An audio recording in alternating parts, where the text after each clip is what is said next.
fighter has the highest fight IQ? I don't think there's nobody in the game that has the fight IQ that I have. Off the charts. His fucking IQ. The highest fight IQ maybe ever. This guy hits hard. He's tough. He's this, he's that. And this guy has a dream. But my fight IQ will win this fight. The Human Torch was denied a bank loan. I wish to wash my Irish wristwatch. A noisy noise annoys an oyster. Damn. All right. I wasn't expecting that. So that was a good one. this video is going to be another deep dive. In our predictions video for UFC 308, we were talking about Khamzat versus Whittaker. And I do feel like this one deserves its own deep dive. It has implications in the division, but also we wanted to get a new take on it simply because we didn't know it was a 5-round fight. I feel like I had heard that. Hold on, I got to grab my charger real quick. Yeah, so a 5-round fight changes everything. I mean, I really thought Bobby Knuckles was going to come in here and fuck up Khamzat, but let me tell you, like 5 rounds just kind of secures the deal. Like after round 1, I'm chilling, dude. Now I know for sure he's gonna. After round 1, I'm like, let's go. I wouldn't go as far as to say round 1. I'd say round 3. I'd say once we get to round 3, Khamzat is going to be in a little bit of trouble if he hasn't gotten Bobby out of there yet. Yeah. Khamzat does have a good round 2. I just rewatched the fight with Usman. Now this is going to bring up some feelings. I know we disagree heavily on some of the details of the Usman fight. Yeah. But let's, we're going to go back and forth. We're going to get a little bit heated, but we're going to try not to get too crazy. My personal opinion, round 1, 10-8 for Khamzat, round 2, 10-9 for Kamaru, round 3, 10-9 for Khamzat. That's my opinion. Khamzat took him down pretty much immediately in round 1. Kamaru did not land any strikes. Khamzat had ground control for over 4.5 minutes. Or somewhere around 4.5 minutes, was looking for chokes, was landing shots to try to open up the choke. He was trying for a finish. He wasn't, he's had more dominant round 1s, but it's different with Kamaru because he clearly was a little more worried about keeping the position rather than trying to finish him in round 1 with strikes. Kamaru is, before that fight, 98 or 99% takedown defense. Khamzat took him down in every single round.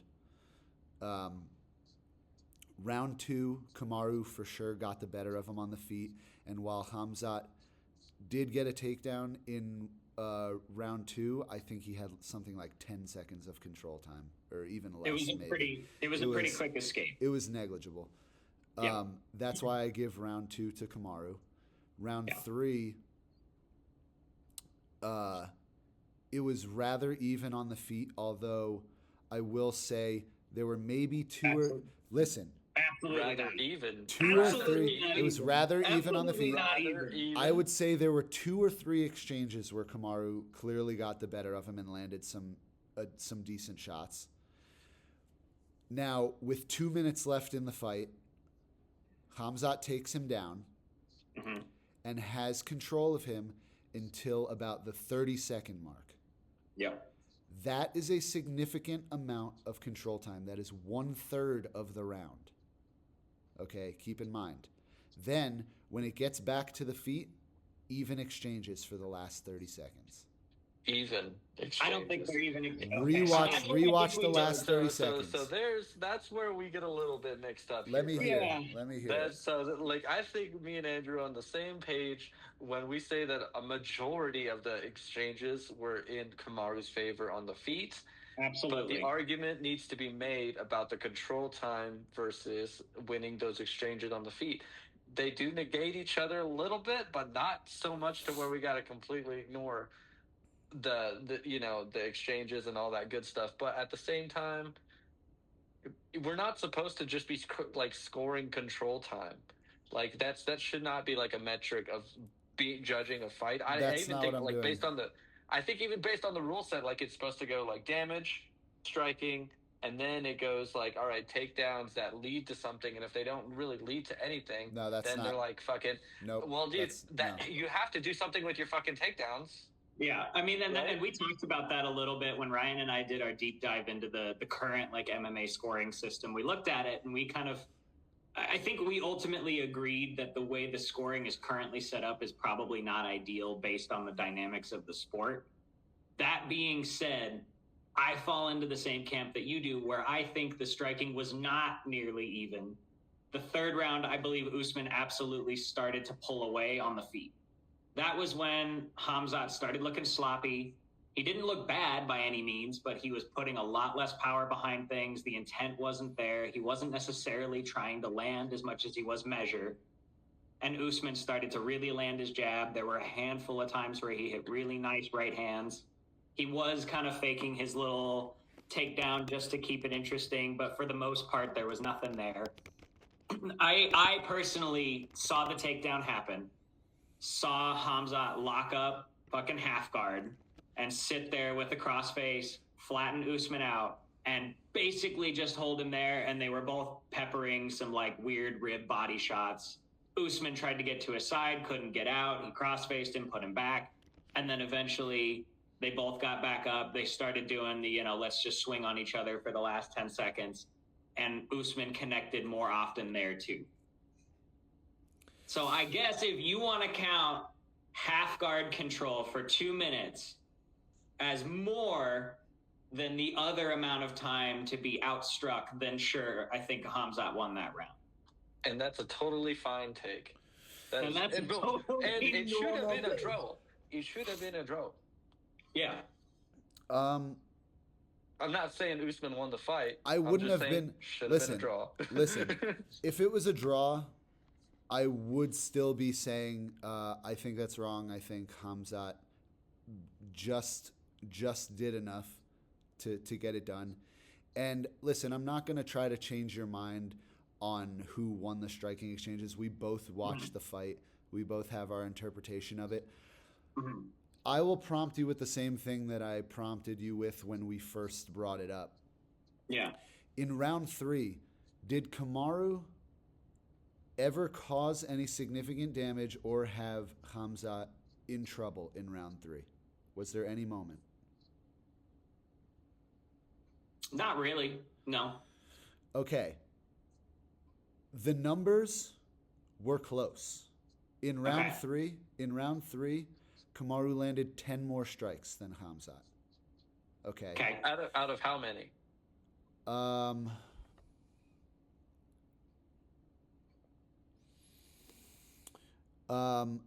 Kamaru threw 45 and Khamzat threw 33.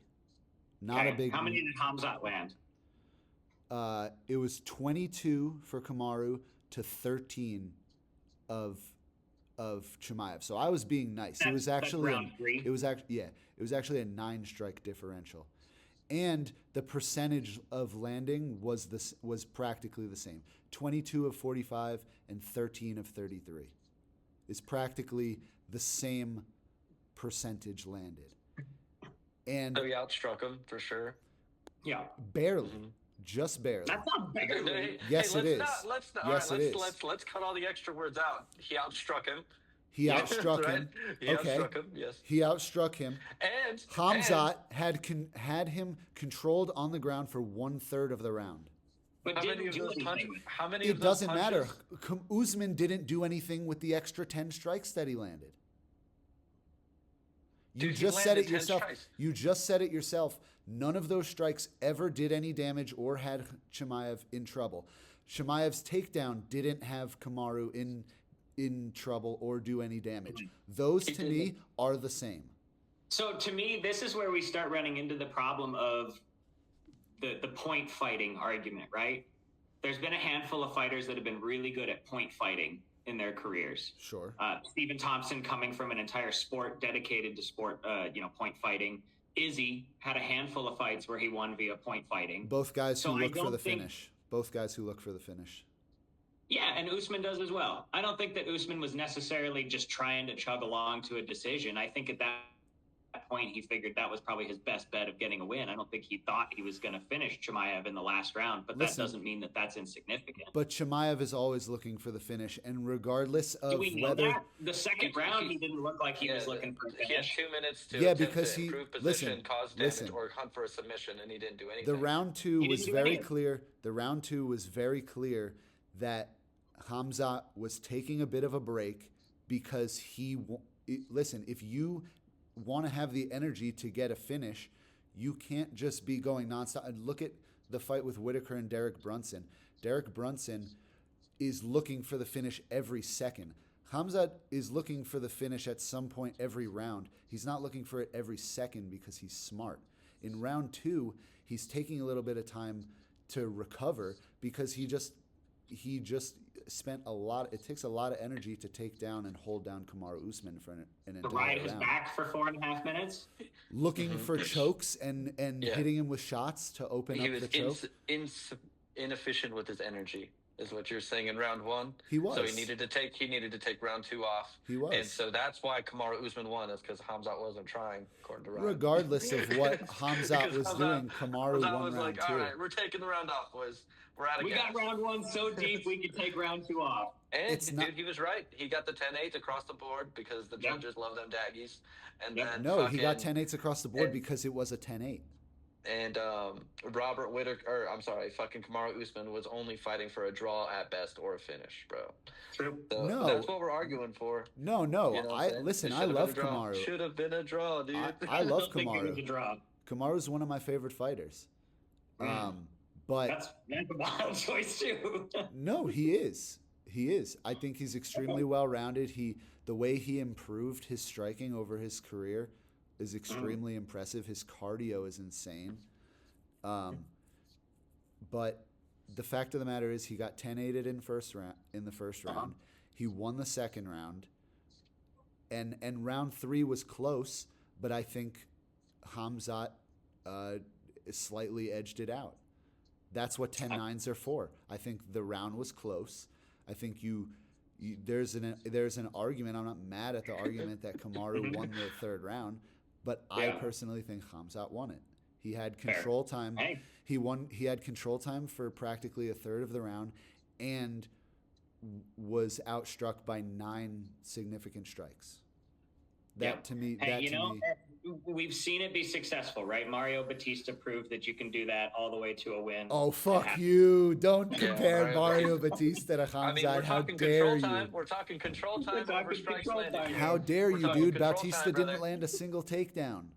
How dare you guys? Don't be that disingenuous. Dude, you're like- not supposed to count the takedown if it doesn't lead to anything significant. And all he was doing was holding the crossface and hitting his fucking body. No different, might I add, you, than kneeing the fucking thigh. Okay? Nah, you're crazy. You're crazy. That's where I'm not even gonna humor you and argue. Dude, around. what?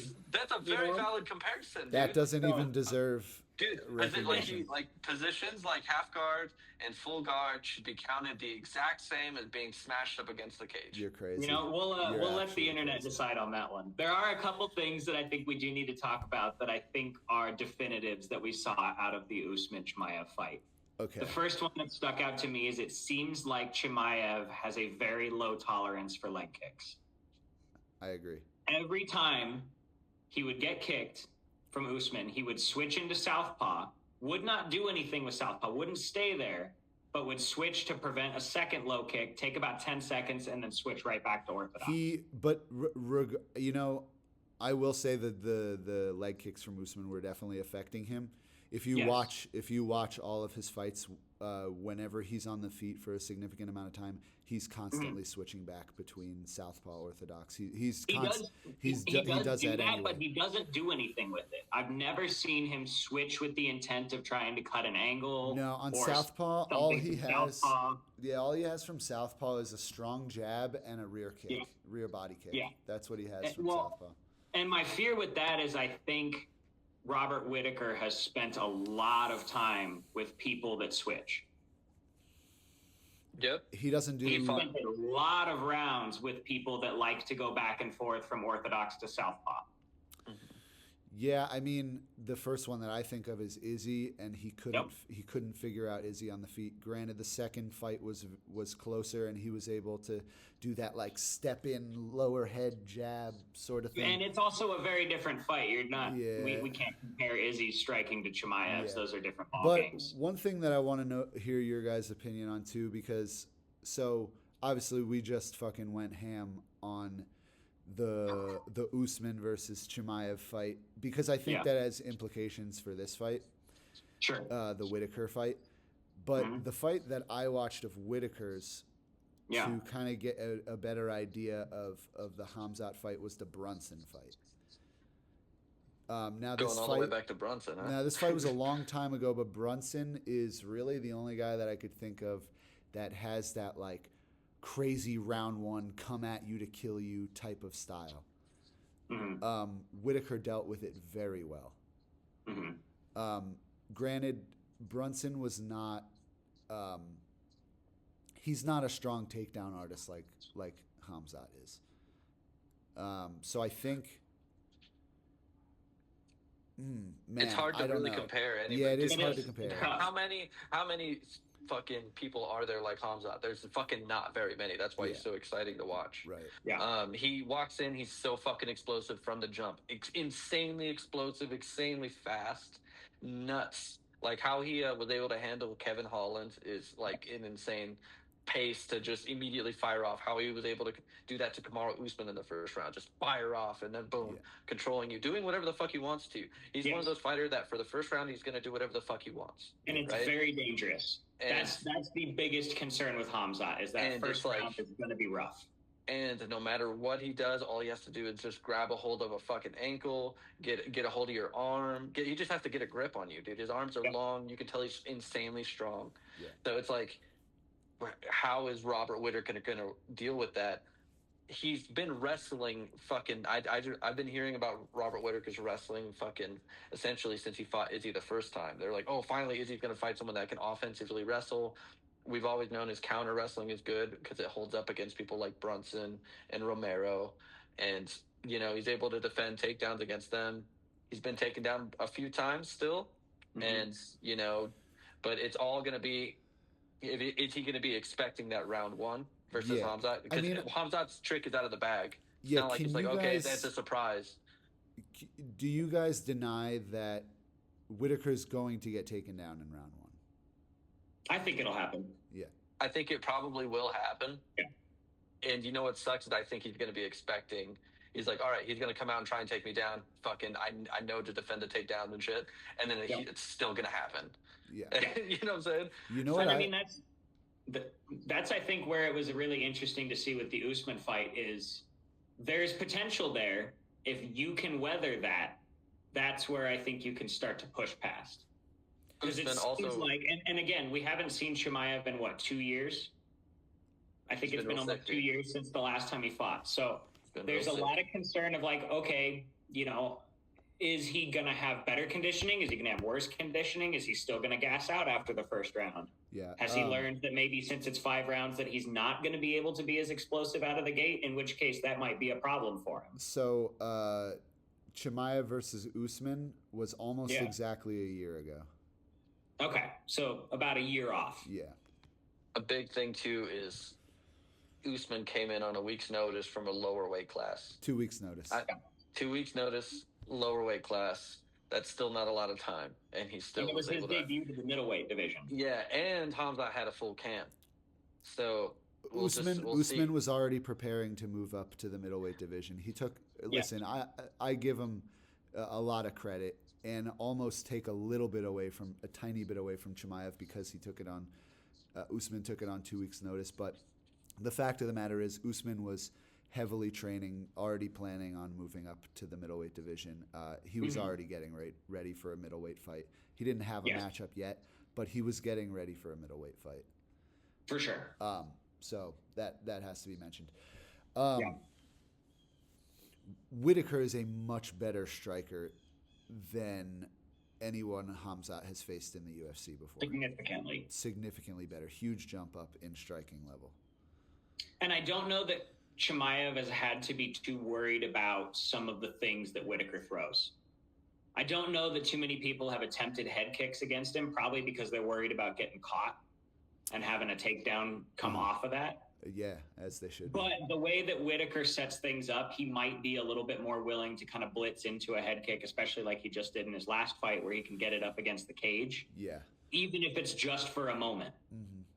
And especially like, you know, there are some guys who have like certain motion habits in a fight. Yes.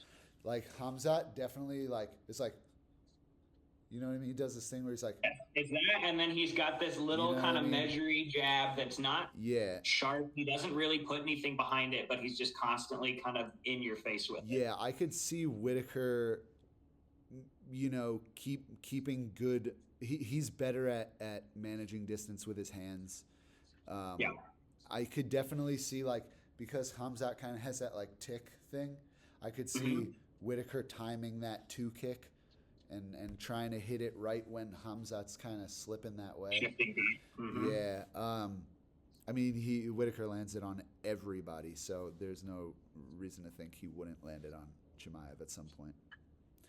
But he might be, like you're saying, he might be a little more reserved with the kicks just because there is the threat of grabbing the leg. Like Martin was saying too, it doesn't matter. If he grabs any part of you, he can like climb you to your hips and get that takedown, get to your hips. Yeah. And the way he drags people to the ground is very different. He does do the classic like body lock drag down like Jones did to Cyril Gane. But he does this trip off of a single leg where it's like most people lift the leg high and go for the foot sweep. Chimaev will do this thing where he gets a high crotch single and goes behind you, like where Daniel Cormier usually lifts his opponents. But instead of lifting, he'll bring the high crotch in and step in front and trip you like up by the thigh. It's really weird. Like it's not a move that I've seen a ton of people do, but Usman Usman was defending the normal single leg finishes because he's a very good, well-trained wrestler. And then Chimaev switched to that like high crotch where he's almost behind you and then trips you from the back. It's really weird, but that's what eventually got Usman down in the first round. And Chimaev just has these instinctual ways of getting you down. And I don't know what my point with that was. I just wanted to rant about that because that was something that you don't see a lot of guys do with the single leg. But I like it. Yeah. Well, either way, I think it's going to be a fun fight. I do think it changes the dynamics now that we know that it's a 5-round co-main. I think that I'd like to see this fight go the distance, mostly because I'd like to see what Chimaev looks like in a 5-round fight. I want to see if he maybe understands how to pace it. Because if we're talking about Chimaev as one of those people that, oh man, he should win. You know, if he wins this, it's him versus whoever wins the DDP Strickland fight. Okay, well now we're talking about consistent 5-round fights. Yeah, We've seen you questionably make it through 3. Yeah, in talking about Khamzat possibly pacing himself a little, do you guys think that his striking, what you've seen from his striking, is enough that he could maybe strike with Whittaker for round 1? I think he could. No, I think Khamzat's jab is going to be a problem, but that's it. Yeah. Yeah, you think if he decided to pace Whittaker himself, especially runs into jabs a lot. Mm-hmm. Like heavy. And I mean, we saw with Gerald Mearshart, you can't just eat a jab from Khamzat. Like I think that was a right hand. He's putting something behind it. Yeah, the Mearshart was just a right hand. Pa. It was a right hand. Right hand from hell, just right on the fucking boom. Mm-hmm. But he did drop Gilbert Burns with a jab. Yeah. Which was crazy. So, I mean, his striking is not bad. I don't know that it's going to be anything new, surprising, concerning for Whittaker, who's been in there with probably some of the best strikers in the division consistently. Yeah. And one thing that's not being mentioned is, other than Mearshart, this is going to be like one of his, like first few middleweights that he's actually fought. That's been at the division. That's been at that weight class for a while. It's going to be real interesting to see how they match up build wise with each other. Yeah, because if Khamzat comes in there and Robert Whittaker is taking a lot more energy to take down than, let's say, a Kevin Holland or fucking Kamaru Usman, like, what if he's harder to take down than those two people and he's exerting all this energy trying to force it to happen? Yep. And then rounds 3, 4, 5, he's fucking cooked, gets finished, Yeah. Now, here's one thing that we do have to bring up is fight IQ. Yeah. They both do have great fight IQ, I'm not going to lie. Mm-hmm. It's a smart thing that Khamzat does to take advantage of his skills and his explosiveness in round 1. But he knows that he can't just do that at the opening of every round. Right. In the Kamaru fight, to bring it back up, he struck with him for the first 3-4 minutes of round 2, then went for the takedown. In round 3, struck with him for a little bit, then went for the takedown. He is a little. He thinks while he's in there. He's not just acting. Robert Whittaker, I think, is on a different level when it comes to that, though. He's shown. He doesn't think it's like reactions. Yeah, I think he is just so good at going with the game plan. Because I think he does just try to build a really good game plan for each fight. And absolutely. Because you're like, oh, well, in theory, this game plan will work. You know what I mean? You get taken down, you get back up, you weather it, you whatever. But if you don't do it in there, then it doesn't matter. But Whittaker actually does it in there. Yeah. And I think that's one of those things that needs to be mentioned. Not only does he have just a really good team behind him, I mean, Robert Whittaker's coach has been with him for a really long time, and I think they know each other and know how to put together a camp and know how to put together a plan. I think there's also something to be said for the fact that Robert Whittaker still wants this fight even after it got canceled. To me, that means that I think Robert Whittaker, whether it's just mental confidence, but maybe he thinks that he's figured it out, and he thinks that, I want this fight because I know something that maybe y'all don't. Or I think I know the way to do it. Mm-hmm. Yeah, and he's no stranger. His own gym too, like a massive fucking facility like that. His gym is no fucking slouch, dude. Wrestling mats everywhere. Yeah. Fucking. I'm just looking here. Like, if you go back through Robert Whittaker's record, the level of experience there is just so high. And it's like, if we're even going back a little bit, right? You've got Derek Brunson, you've got Yoel Romero twice, you've got Israel Adesanya twice, you've got Kelvin Gastelum, you've got Jared Cannonier, Darren Till, like, just all of these massive names where he's been tested over and over and over again. And I think he's seen most of what there is to see in some way or another. But have we seen Khamzat before, dude? No, have we seen another Khamzat, right? Dude? Yeah. I think that's what makes it really interesting. Is I think Khamzat's something a little different, but I like the fact that Whittaker thinks that he's got a way to do it. I think that is going to give him the confidence coming into it, and potentially the IQ to make those changes on the fly if he gets in there and realizes, oh fuck, this isn't what I thought it was going to be. Yeah, I would imagine going into the fight as Whittaker, knowing it's a 5-round fight. You got to have a bit more confidence, knowing that you're in for 25 minutes. All his fights are 5 rounds. It feels like. But Khamzat, Khamzat agreed to 25 minutes. Yep. Which makes me think that he feels confident in it too. Yeah. Which, hey, good. And I don't even necessarily think that it's that Chimaev's cardio is that bad. I just think he just puts so much into round 1. Yeah, Martin, dude, don't give me that look, bro. Another word is inefficient with your energy, dude. That's another way of saying it, bro. 1 round 3 against Gilbert Burns, arguably 1 round 3 against Kamaru Usman. Let's just see. You know what I'm saying? All right. And Yeah, dude. Yeah, let's just cut should it we? there, dude. Should we go say who we think is gonna win? I mean, dude, I haven't faltered. I thought it was I'm 3 rounds, and I still was like like, Bobby Knuckles Knuckles is gonna all day. fuck him up, dude. Bobby He's gonna Knuckles, fuck up Khamzat. Listen, at the risk of you guys, destroying You know me, what you want to do. at the risk of You know you what you guys wanna do. destroying me, Just I am going to switch my pick over to Robert Whittaker. I think 5 rounds makes a huge difference. I think round 3 into 4 is where Khamzat might not have much left unless he paces himself more efficiently in round 1. Dude, I think really what you should do is just stay true, man. yeah, dude, triple Well, down. dude, Triple down. if it was, listen, here's the thing: if it was a 3-round fight, I think we would see a very similar fight to the Usman fight, which is why I put so much energy into bringing up the points of the Usman fight. I see a round 4 where Chimaev is not gassed, but he's clearly more tired than Robert Whittaker, and the head kicks are more open.